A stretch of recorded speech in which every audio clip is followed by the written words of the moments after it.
이런 일을 들은 적이 있느냐? 이런 은혜가 또 받은 사람들이 받은 나라가 있더냐? 이렇게 묻고 있습니다. 전무후무한 일이라는 겁니다.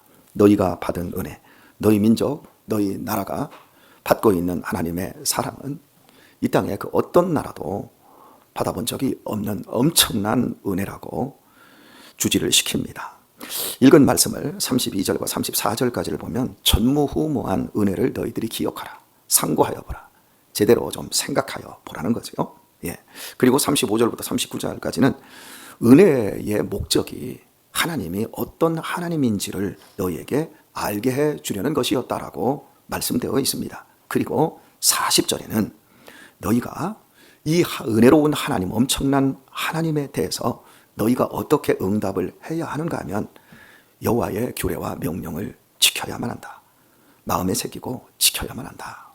그리하면 너와 네 후손이 복을 받고 네 하나님 여호와께서 네게 주시는 땅에서 한없이 오래 살게 될 것이다 라는 결과적인 부분까지 하나님이 말씀을 해주고 있습니다. 이런 일을 들은 적 있느냐? 강대한 나라에서 노예살이하던 너희 조상들을 하나님이 온갖 기적과 능력으로 꺼집어 낸 것, 그리고 젖과 꿀이 흐르는 땅을 주시는 이런 일을 너희가 상고로부터 지금까지 들어본 적이 있느냐? 너희가 불 가운데서 말씀하시는 하나님의 음성을 듣고도 죽지 않았는데 이런 일을 들어본 적이 있느냐? 계속해서 하나님께서 우상 숭배로 끌려갈 수 있는 이스라엘 백성들의 그 위험성 앞에서 그들을 알아듣게 설득하고 있는 겁니다. 어제도 말씀드렸지만 이들은 아직 가나안 땅에 들어가지도 않았습니다.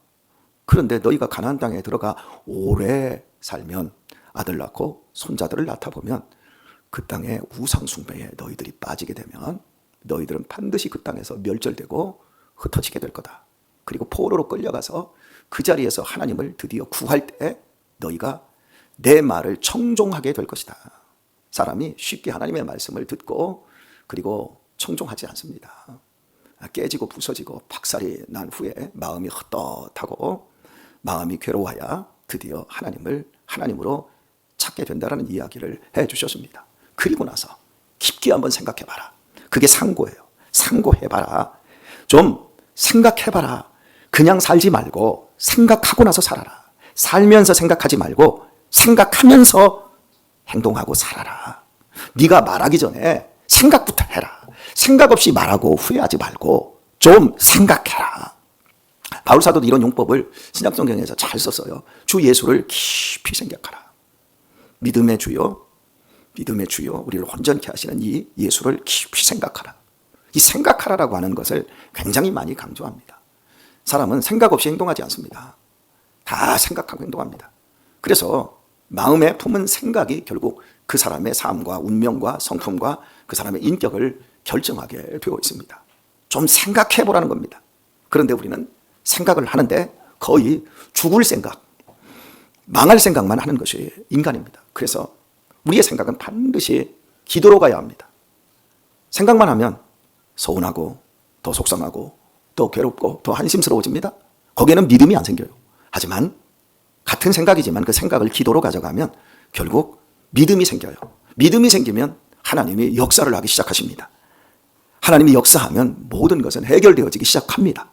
많은 사람들이 그냥 생각은 하는데 다 망할 생각, 쓸데없는 생각, 그리고 살면서 생각을 해버립니다. 그러니까 인생이 바뀌지를 않습니다. 신앙이 생각하지 않으면 습관이 돼버립니다. 습관적으로 일어나고 습관적으로 예배하고 습관적으로 기도합니다. 습관적으로 찬양합니다. 저는 여러분의 기도 상태는 잘 모르겠습니다만 여러분의 찬양하는 상태와 말씀을 듣는 자세를 보면 여러분의 상태가 대충은 보이는 것 같아요. 저는 지금도 이해할 수 없는 게 제가 예수님의 구원의 은혜를 깊이 깨닫고 그리고 내가 하나님께 붙잡혔고 내가 하나님께 발견되었고 내가 하나님을 찾아내었고 발견하고 난 이후에 제 삶 속에서 달라진 부분이 여러 가지가 있겠지만 그 중에 대표적인 것은 찬양이에요. 하나님을 그 높이고 찬양하는 게 여기서 찬양하든지 여기 앉아서 찬양하든지 저는 똑같아요. 그 감격과 그 즐거움과 그 행복감과 그 하나님에 대한 그 연민과 사랑. 근데 희한하게 우리 성도님들 찬양하는 걸 보면 다리 딱 꼬고 앉아가지고 다리 까딱까딱 입 들쩍들쩍 하는 걸 그걸 보면 저게 마음을 다해서 드리는 찬양일까? 정말 중심을 바쳐서 하나님을 새 노래로 부르는 그 찬양이고 그때 하나님이 정말 기뻐하실까? 라는 질문을 제 스스로에게 한번 해봅니다. 그리고 어떤 분들은 아예 찬양 시간에 찬양을 안 하고 멍 때리고 있는 분들이 계십니다. 여기서는 뭐 손 들고 막 정말 눈물 흘렸던 분들이 여기 앉아서는 그냥 빵청하게 가만히 계세요. 그럼 제가 여기서 찬양을 하다가 그 모습을 보면 기가 막혀요. 아, 저분은 맨날 이 앞에다 세워야 되는구나. 여기서만 찬양을 해야 되겠구나. 그럼 여기다 자리를 따로 마련해야 되겠다.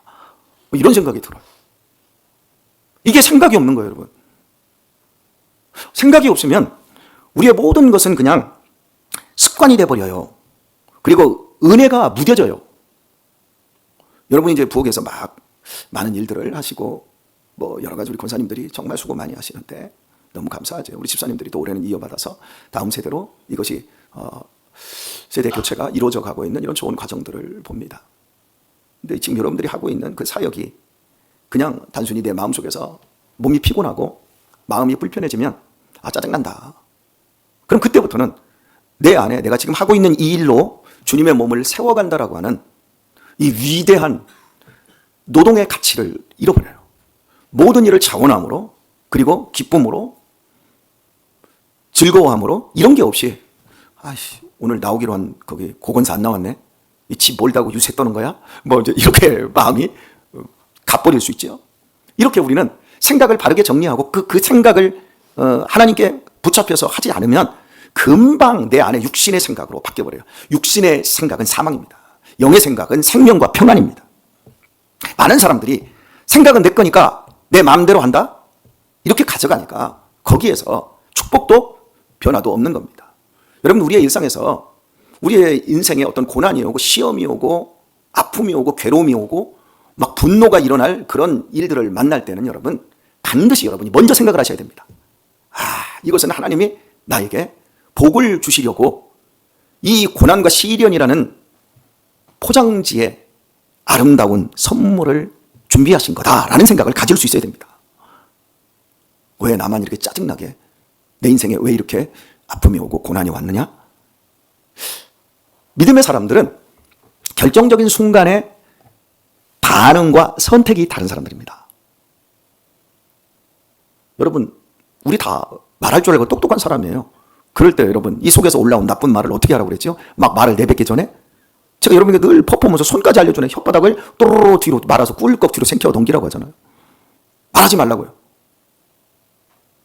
이런 것 하나하나를 해낼 때 우리는 우리 자신들이 변화되어지고 그때 내가 말 안 할 때 주님이 말씀을 합니다.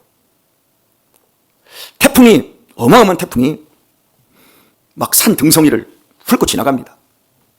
그때 나무들은 바짝 엎드려야 됩니다. 풀이고 뭐고 간에 바짝 엎드려야 됩니다. 그러면 풍파가 지나갑니다. 지나가도록 바짝 엎드려야 됩니다. 근데 그때 네가 바람 왔냐? 하고 고개를 번쩍 들고 버텨보세요. 뿌리채 뽑혀버립니다. 믿음의 사람들이 인생에 시련이 왔을 때 가만히 상고하여 봐야 되는데 상고할 줄을 몰라요. 그냥 무조건적인 반응으로 그냥 이쪽에서 조건이 내게 왔으니까 나도 조건적으로 반응을 해버려요. 세상 사람과 다를 것이 없을 때 우리의 인생은 무너지고 우리의 공동체도 힘을 잃게 되어집니다. 여러분이 제 설교를 들으면서 우리 목사님 설교가 영 마음에 안 들다. 그러면 제가 어떻게 하라고 그랬죠? 제 설교에 대해서 이렇다 저랬다 얘기하라고 그랬어요? 하지 말라고 그랬어요? 하지 말라고 그랬어요. 여러분이 제 설교에 대해서 이랬다 저랬다 말을 하는 그 순간 관계가 깨져버립니다. 그리고 저는 여기에서 설교하기가 어려워집니다. 그리고 여러분은 은혜를 더 못 받습니다. 그래서 제가 어떻게 하라고 그랬죠? 조건을 도서비를 주라고 그랬잖아요. 여러분 지혜입니다. 도서비를 주면 내가 설교가 좀 부족하구나 알고 제가 열심히 하겠다고 여러분이 그렇게 했잖아요. 만약에 제 설교가 너무 보수 쪽으로 치우쳤다 그러면 진보적인 책을 사다가 저한테 주세요. 제가 진보 쪽으로 치우쳐져 있는 것 같다 그러면 보수 쪽에서 여러분이 읽고 있는 책을 저한테 사다 주세요. 그러면 인격적으로 너도 좋고 나도 좋은 거예요. 그런데 소극적인 반항을 해버려요. 뭐 설교 안 들어버리면 그만이죠. 뭐. 그리고 눈을 감아버려요. 여러분 그렇게 하면 안 되는 거예요. 그리스도인은 반응을 바르게 해야 돼요. 안 좋은 상태에서도 위기 속에서도 기회를 만들 줄 아는 사람이 되어야 하는 거예요. 제가 참 많은 복을 받으며 지금까지 살아왔습니다. 참 저만큼 복을 많이 받은 사람도 없다라고 저는 생각을 하거든요. 근데 제 인생에서 몇 번의 제 자신의 분통을 터뜨린다고 할까요? 이런 순간들이 있었어요. 근데 그때 제가 지금 말씀드린 대로 선택과 결정이 세상 사람들과 다르게 조건 반사와 다르게 제가 행동을 취했습니다. 처음에 노예에 가입할 때 저를 미워하고 음해하는 사람들이 없는 말을 퍼뜨려서 노예 가입을 못하게 했습니다. 6개월 동안 엎드려 있었습니다. 참았습니다. 다른 교단으로 갈 수도 있었습니다. 그런데 엎드리고 참았고 수치를 다 견뎠습니다. 그리고 재차 서류를 냈습니다. 그리고 노예에 가입했습니다. 그리고 이 노예에서 지금 제가 가장 영향력 있는 일을 하며 교회와 노예를 정리하고 살려내고 있습니다. 그때 내 주변에서 부하 내동하는 저랑 친한 사람들은 야, 네가 무슨 잘못을 했건데 네 병신 취급을 받냐? 그쪽에 고소하고 손해배상 청구해. 너를 이렇게 바닥으로 떨어뜨린 그런 사람들, 그런 교회를 가만두지 마. 할 수 있습니다. 그렇게 주변에서 이야기할 때 다 째가뜨려서 하나님이 하십니다. 하나님이 일하게 하셔야 됩니다. 제가 나이가 34살밖에 되지 않았는데도 불구하고 저는 그걸 알았어요. 하나님이 일하신다는 것. 그리고 엎드렸더니 하나님께서 엎드린 자리에서 높여주시고 올려주시더라고요. 살면서 실제로 이런 것들을 경험을 해보니까 정말 내가 받고 내가 누리고 사는 은혜가 엄청나구나. 바짝 엎드려서 그러고 있는 사이, 사람들에게서 주목을 받지 않는 사이 저는 하나님께 주목을 받고, 그래서 제가 그때 가장 축복받았던 것이 뭐였냐면, 현재 홈플러스 자리에 예전에 경기병원이 있었잖아요. 전도를 나갔더니 서정리에서는 서정감리교회 나와버리라고, 전도 나오지 말라고 동네에서 말리죠. 이 아파트에 전도하라고 하고 효명 아파트 전도하러 갔더니 멱살 잡히고 막 얼굴에다 소금 뿌리지요. 경비가 막 쫓아와서 욕하지요. 그래서 현대 아파트 갔더니 현대 아파트에 스크린 도어가 생겼지요. 전도할 데가 없는, 그래서 옆에 그 4단지 뒤에 아파트, 허름한 아파트 4단지에 가서 전도지 듣고 전도하러 다녔더니 경비하고 누굽니까? 관리수장인 나와가지고 막 삽상인 취급을 하면서 당신 이런 거 붙이고 계속 이러면 당신 고소한다고 하지요. 아니 전도를 어떻게 해야 돼, 교회를. 그냥 막 엉엉 울었지요. 어떻게 울어요 여러분? 주여 주여 이러고 울지 않아요. 그냥 막 울었지 여기서 뭐. 그리고 나서 경기병원으로 갔더니 죽어가는 노인들이 노인 요양하는 것처럼 그냥 방 하나, 침대도 없는 방에 4명 5명씩, 그 노인들이 노인 요양복지가 안 되었던 시대였으니까 그냥 자기들끼리 거기서 그냥 있는 거예요. 거기서 그 사람들에게 예배드려주고, 그 사람들 죽는 날에 가가지고 기도해주고 손잡아주고 운명 지켜주고 이러면서 죽는 사람들을 그렇게 많이 보는 거예요. 제가 그때 내 자신이 엄청 깨졌어요. 야, 아무런 소용없구나. 부귀영화, 인간의 출세 영광, 제 30대 이 중반에 그런 죽음과 인생의 그 마지막 그 고뇌에 찬 그 죄의 권세에 붙잡힌 그것들을 내가 보면서 이게 정말 은혜 아니면, 하나님이 우리를 그 무한한 은혜와 그 무궁한 긍휼로 우리를 붙잡아 주시지 않으면 우리는 한순간도 쓸데없는, 정말 한순간도 쓸모있는 인간이 아니라는 것을 제가 거기서 그걸 봤어요. 그게 저한테는 위기가 기회가 되었어요. 그래서 제가 여러분 겸손해졌다니까요. 여러분이 보기에는 제 자신감과 제 교만을 여러분은 함께 보실 줄 몰라도 저는 어지간해서는 교만 안 떱니다. 왜냐하면 교만하면 하나님이 밟아버리시거든요. 제가 그렇게 땅바닥으로 떨어지는데 엄청 교만했거든요. 생각하지 못하니까 생각 없이 말하고 생각 없이 교회를 분란시키고, 전도서 때 생각 없이 담임 목사님이 어쩌고 저쩌고, 우리 목사님 참 설교가 참 설교 좀 그따위로밖에 못하나, 아유 찬양은 어떻게 인간관계를 저거, 신방은 저렇게. 전도사 때 집사님들이 막 욕하고 막 하면 거기 거들어서 막 함께 했거든요. 그런 부분들을 생각 없고 몰랐으니까, 교회가 뭔지 몰랐고 하나님이 어떻게 교회를 사랑하시는지 몰랐으니까 그런 일들을 그냥 저도 그냥 하다가, 제가 여러분 전도사 때부터 얼마나 주목을 받고 사람들이 저를 전도사로 데려가려고 막 경쟁을 했으니까요. 잘 나갔어요, 여러분. 저 젊은 날 괜찮았어요, 여러분. 오산 동원교에서 나와가지고 서정주일교 딱 갔을 때 서정주일교에서 참 사랑 많이 받았어요. 그죠, 김경수 권사님? 그리고 거기서 목사님은 나가라고 하는데 성도들은 막 잡아서 목사님하고 싸움 붙으려고 그랬어요. 그래서 제가 그러지 말라고 제가 나와버렸어요. 그리고 나서 이제 비전제일교회 가고, 이제 가는데 막 서로 오라 그래서 일찌감치 32살에 담임으로 인천으로 가게 되었죠. 한 300명 정도 되는. 이 정도면 여러분 잘 나가는 사람이었어요. 그런데 내 성공과 내 출세를 위해서 하나님에 대한 생각, 하나님의 높음들은 내 속에 아무것도 없어요. 겉으로는 얼마나 하나님을 찾고 하나님을 높여야 된다, 이렇게 이 앞에서 찬양 인도할 때 막 하는 것처럼 저기 가가지고는 멍청하게 앉아있는 그런 모습처럼, 이런 외식하는 모습으로 제가 그러고 살았어요. 이 새벽에 기도하다가 막 졸다가도 옆에 사람이 살짝 지나가면 아버지 사람 보라고 기도하고. 여러분 안 그래요? 웃는 거 보니까 다 하잖아요. 하나님 보라고 기도하는 건데 사람 보라고 기도하는 거예요. 웃기잖아요.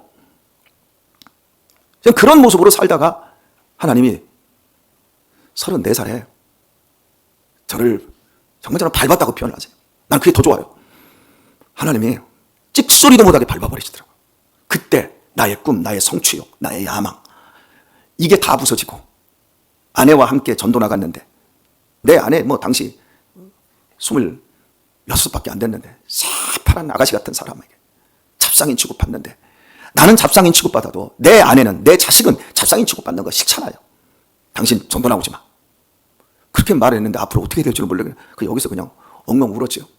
그리고 그날부터 저는 모든 걸 생각하며 삽니다. 절대 여러분 제가 생각 없이 말한다고 여러분 느끼지 마세요. 제가 목양을 하면서 얼마나 생각하고 얼마나 기도하는지를 여러분이 아셔야 됩니다. 여러분은 전화하고 싶으면 이 사람한테 전화하고 저 사람한테 전화해서 이 얘기 저 얘기 다 보탤 수 있어도 저는 전화 안 합니다. 지금 우리 교회에서 안에서 지금 벌어지고 있는 일이 있어도 저한테 그러더라고요. 얼마 전에 목사님 좀 전화해서 좀 얘기 좀 하세요.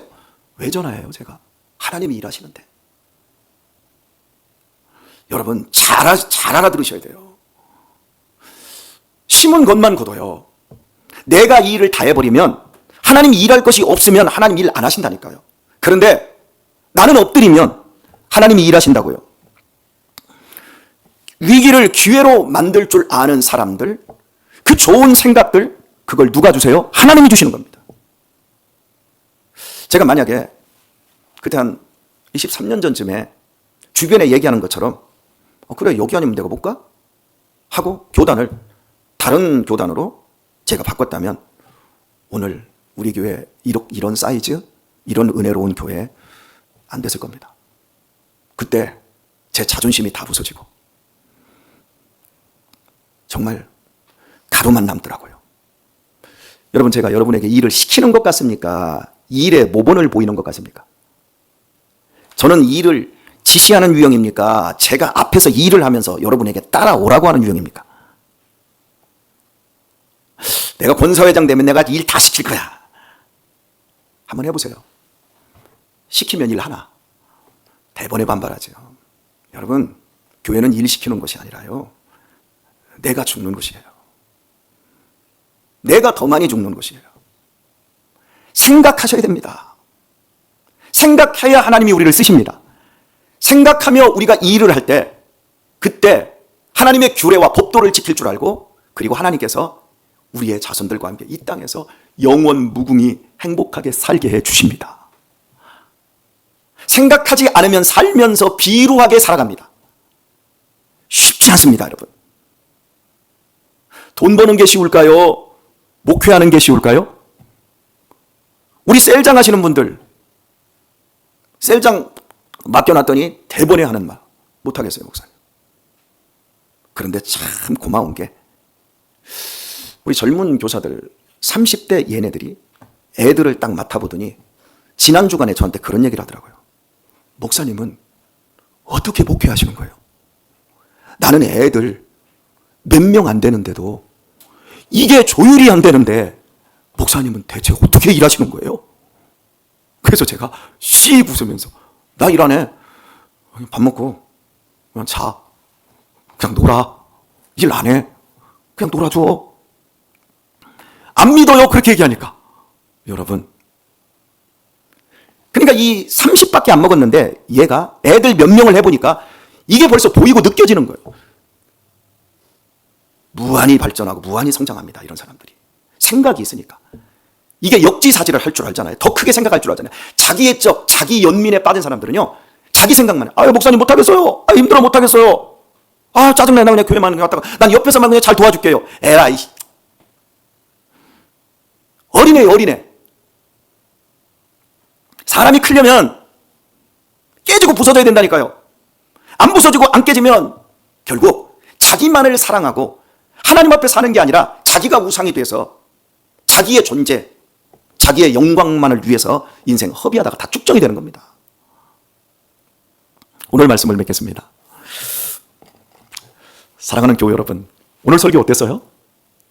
오늘 설교가 안 좋다 그러면 이번 주에 도서비를 좀 많이 가져오세요. 아셨죠? 그러면 제가 다음 주부터는 설교를 짧고 굵게 은혜스럽게 아마 하게 될 겁니다. 지혜를 가지세요. 생각하면서 하세요. 여러분 삶에 어려움과 짜증과 힘듦이 있습니까? 위기가 왔습니까? 축복의 겉포장지라고 여러분이 믿으시고 또 위기를 기회로 만들어 영영한 복을 누릴 찬스로 사용하시길 바랍니다. 이런 여유로움과 이런 너그러움으로 여러분보다 더 일 잘하시고 더 유능하시고 복되게 하시는 하나님의 역사를 여러분의 삶에서 체험하며 살게 되길 예수님의 이름으로 축원드립니다.